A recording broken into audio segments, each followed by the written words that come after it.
My name is Catherine. I'm 24 years old and work at a preschool. Last year, I got married and now live with my husband, George. He's 37 and works for a major corporation, so yes, there's a noticeable age gap between us. Before we got married, George was incredibly attentive and kind. He would always make reservations at wonderful restaurants for our anniversaries and never forgot to buy me a gift. When I was bedridden with menstrual cramps, he'd swiftly buy me painkillers and sanitary products. I appreciated how understanding he was. His maturity and adult-like handling of situations made him all the more attractive to me. However, after we got married, his kindness faded. What is this terrible tasting food? Now, such unkind remarks have become common. Before, he would always compliment even my mediocre cooking, but after marriage, he complains about whatever I make. He'd leave my food untouched and start eating food he'd picked up from a convenience store. But I followed the recipe. I think it tastes good. Reacting or replying back would be a major problem. If I showed even a hint of resistance, he wouldn't physically harm me, but he'd yell for hours on end. No matter how much I'd apologize, he'd keep shouting until suddenly it's morning. When this happens, it affects my job, so I've given up on talking back. This is the uneasy piece we've managed to maintain. I'm sorry, I'll cook better next time. Next time? When is that? You're so incapable. Don't you have any self-awareness as a wife? I'm sorry. No matter what he says, all I can do is apologize.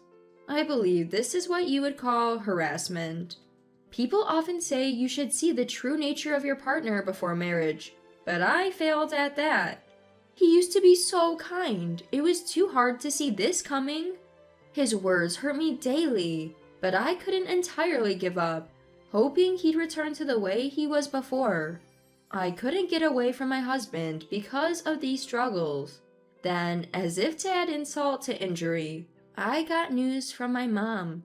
She had been undergoing cancer treatment for a while, but unfortunately, it spread.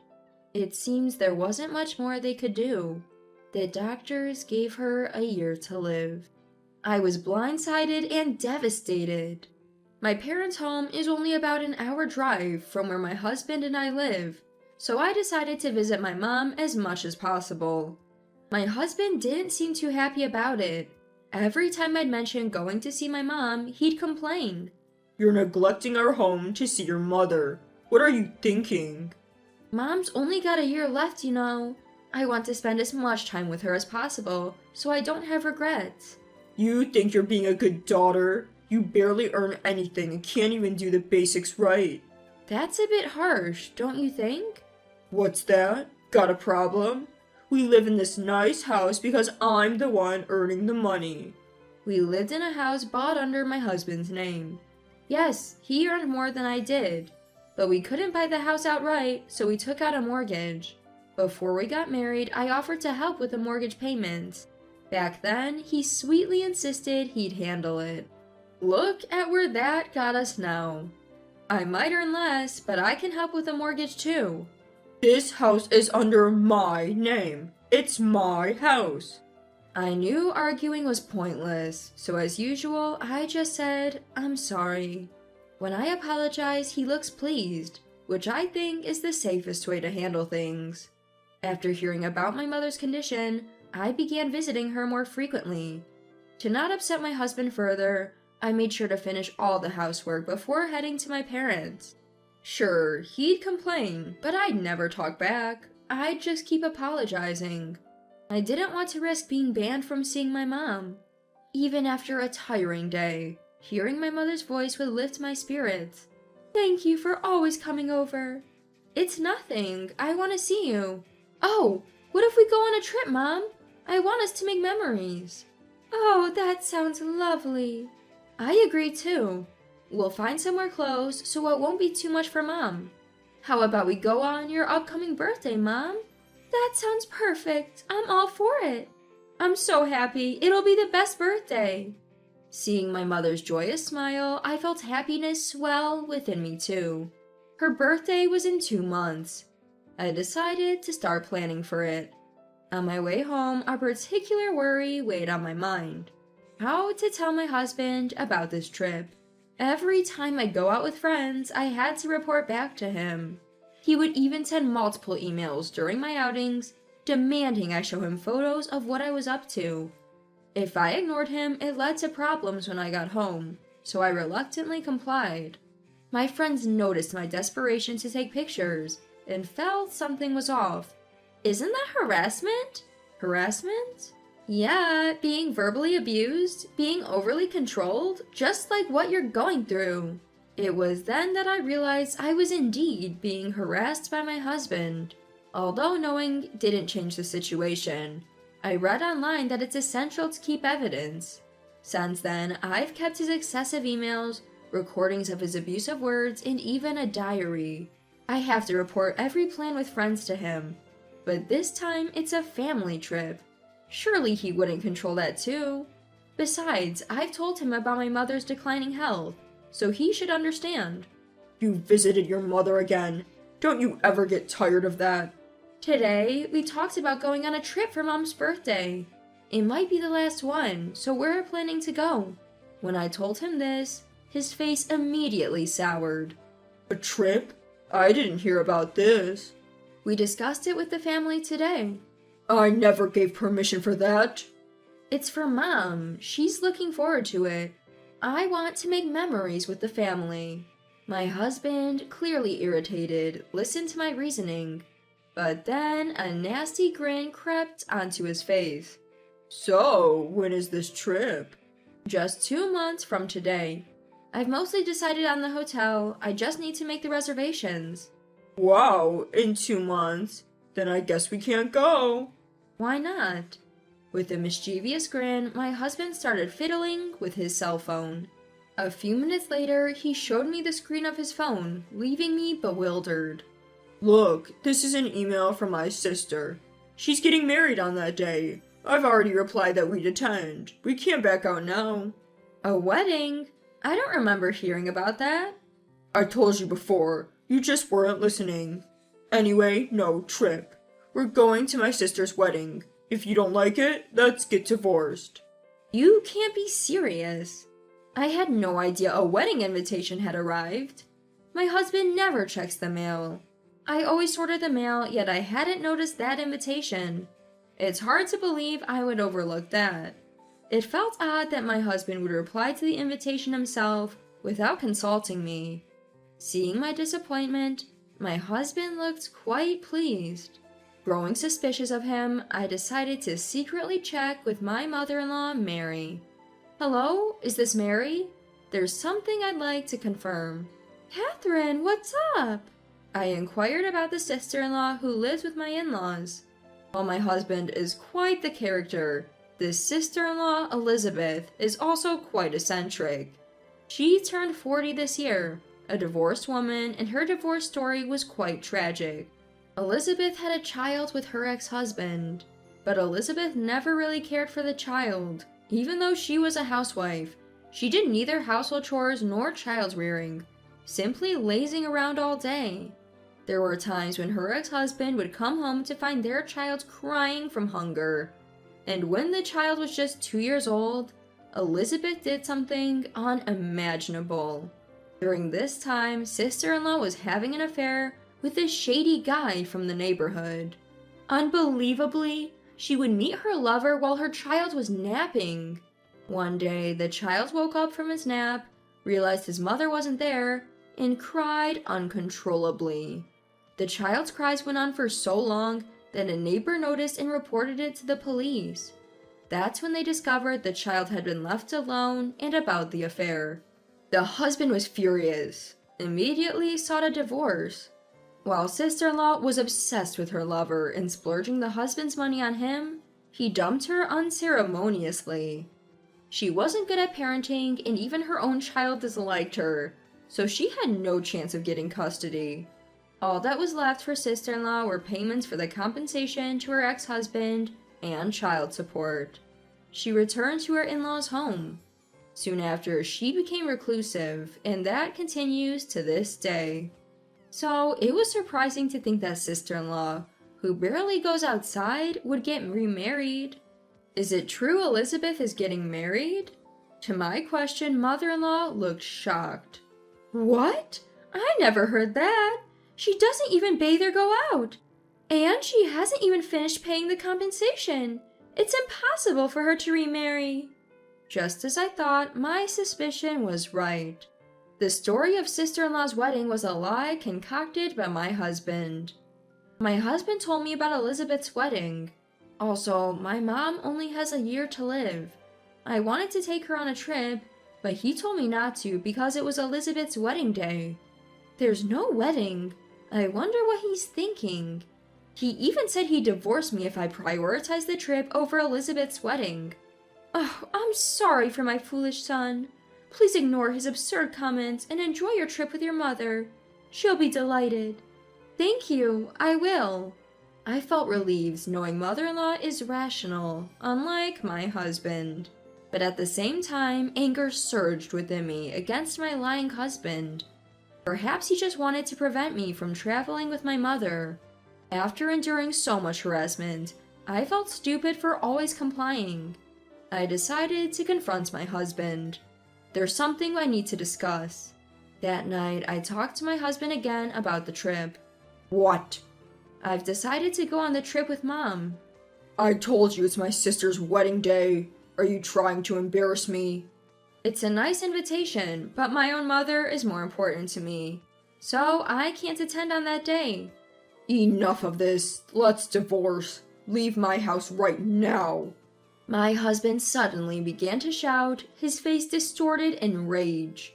Probably because for the first time, I had resisted and didn't obey him. He started flinging things, like the TV remote and books nearby. I desperately hid behind the couch, ensuring none of the thrown objects would hit me. Suddenly, a voice louder than my husband's rang out of my cell phone. It's you who needs to stop. When my husband recognized the voice as that of my father-in-law, Daniel, his face drained of color. Dad? I've heard it all. A lie about your sister's wedding, threatening Catherine's with such deceit and resorting to violence. Unforgivable. I'm on my way. If you harm Catherine in any way, you won't get away with it. George, upon hearing his father's words, looked completely defeated and crumpled to the floor. He then began to mutter to himself in a hushed tone, This is bad. No, it's not my fault. They're misunderstanding. I didn't do anything wrong. Looking at him, I felt more scared than disappointed. Silently, I made my way out of the house. As I crouched by the entrance, my in-laws arrived. Mary! Thank you for helping. After hearing our son's words, I was certain something was off with him. I had shared with my mother-in-law the incident about the trip and my confrontation with my husband. Anticipating potential danger, she had suggested that I let her listen to our conversation over the phone. They informed my father-in-law too, ensuring they were nearby and ready to help if needed. We're going in to confront our son. If you're feeling up to it, Catherine, join us. We will protect you always. Daniel's words felt incredibly reassuring. I followed my in-laws back into the house where my husband was. Hey, the house is a mess. What have you done? As Daniel entered, my husband looked down in silence. You claimed it was about your sister's wedding to sabotage Catherine's trip? How pathetic of you. Why did you do such a thing? My husband mumbled his excuses. Catherine is so gullible. She listens to everything I say.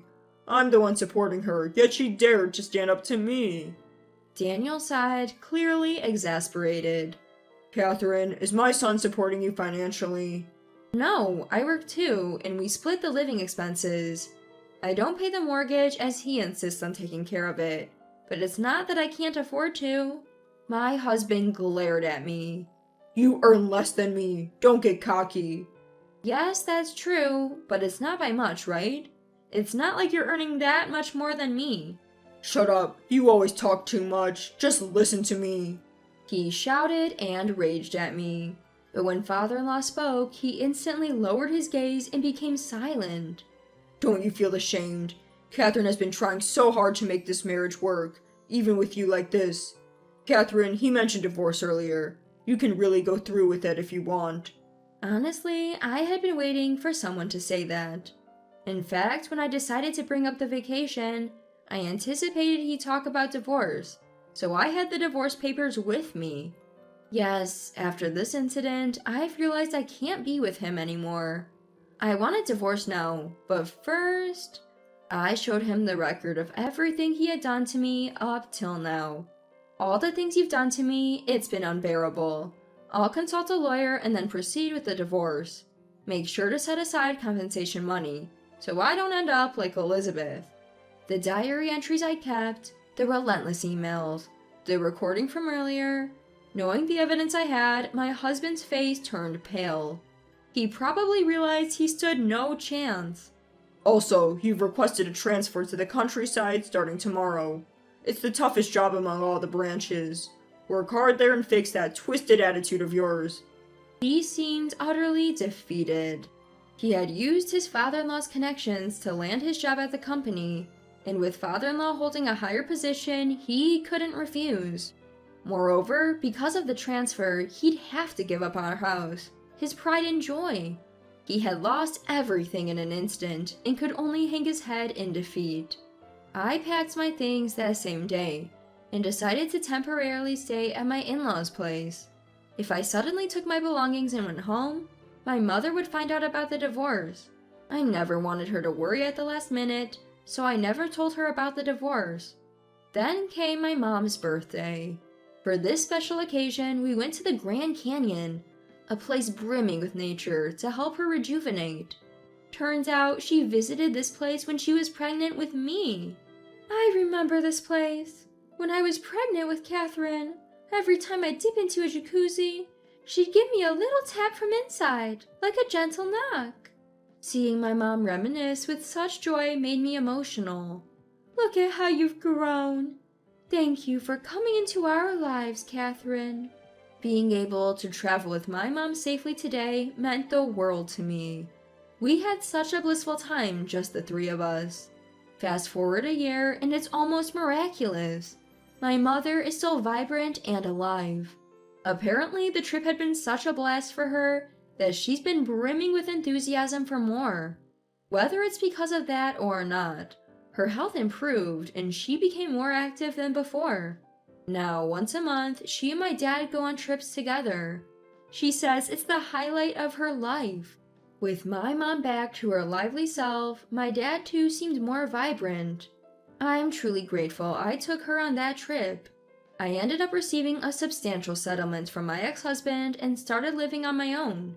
When I finally told my mom, instead of worrying, she seemed oddly excited. Do tell me all about it. Surprisingly, she was eager to hear about my misadventures, almost like it was a plot from a TV drama. She listened intently to every word. On the other hand, my ex was transferred to a demanding branch office, and apparently works himself ragged every day. The compensation he owed me was initially fronted by father-in-law, but he insisted my ex would work it off no matter what. A few days ago, I received a video message in my inbox sent by my ex. In it, he was tearfully apologizing. But when I listened closely, it was all about protecting his own interests. I want the settlement waived. Please tell Dad that I want the harassment issue forgiven, and I want to be reinstated to my former position. Although his coworkers knew about our divorce, they weren't aware of the circumstances. So, I forwarded the mail to father-in-law. As expected, father-in-law was furious. Enough is enough. If you contact Catherine again, I swear it won't be pretty. And if you dare resign, I'll tell every employee about what you did to her. Given my ex's pride, those words seem to have struck a chord. No matter how exhausted he feels, he's been pushing through at work. Oh well, I hope he finds a way to better himself in this new chapter of his life. I just pray he refrains from making the same mistakes again, especially when it comes to remarrying.